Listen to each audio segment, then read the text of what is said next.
Udah gugat aja pra peradilan gitu loh. Kok susah-susah amat mikirnya? Anda kan pengacara gitu. Kalau ada ketidaksesuaian, gugat persoalkan secara hukum.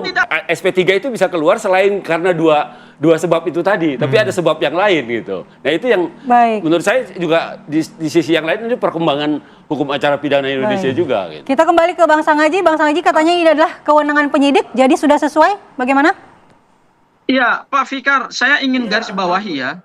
Ini KUHP yang baru yang mengatur tentang restoratif justice. Berarti Pak Fikar belum mempelajari dengan detail pasal-pasal terkait dengan ketentuan restoratif justice yang diatur dalam KUHP yang baru, Pak. Ya, saya confirm di pasal 82 di pasal 82 KUHP yang baru terhadap tindak pidana material itu yang ancaman pidananya di atas 5 tahun tidak bisa dilakukan restoratif justice. Ada beberapa tindak pidana, Pak. Satu, tindak pidana terorisme. Kemudian tindak pidana kekerasan seksual, kemudian tindak pidana menghilangkan nyawa orang, tindak pidana korupsi, termasuk juga tindak pidana yang ancamannya di atas 5 tahun tidak bisa dilakukan restoratif justice. Artinya pasal 82 sudah kunci, Pak. Betul. Ya, sudah kunci. Ini masalahnya, sebentar dulu Pak, sebentar. Masalahnya penetapan tersangka Bang ES dan DHL itu juga menggunakan pasal pidana umum yang ancamannya di atas 5 tahun, yaitu pasal 160 KUHP yang ancamannya 6 tahun penjara.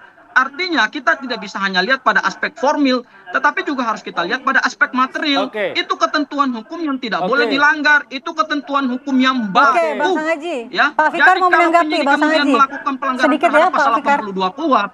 Ini bukan persoalan pra-peradilan, Pak, tetapi ini soal profesionalisme penyidik di dalam menerapkan KUHP yang baru. Apalagi ini KUHP-nya baru, Pak. Jadi harus ada pembelajaran hukum juga yang dilakukan penyidik kepada masyarakat, kepada para pencari keadilan. Jangan karena ini kepentingannya adalah Pak Jokowi, kemudian juga maka kemudian dilakukan tanpa melalui satu prosedur ketentuan hukum acara pidana yang benar gitu loh, Pak Fikar. Iya, udah gugat aja pra peradilan gitu loh. Kok susah-susah amat mikirnya? Anda kan pengacara gitu. Kalau ada ketidaksesuaian, gugat persoalkan secara hukum. Itu kepentingan untuk pra peradilan. Tetapi kepentingan kami adalah penegakan hukum itu harus fair. Harus sesuai dengan prosedur KUHP. Buktikan gitu. Apa yang Anda ngomong itu buktikan. Bawa ke pra peradilan. Pak, sabar. Karena dia ngomong terus. Sampai disitulah ilmunya. Dia tidak memahami sesuai dengan Undang-Undang 361, yaitu Undang-Undang Peralihan.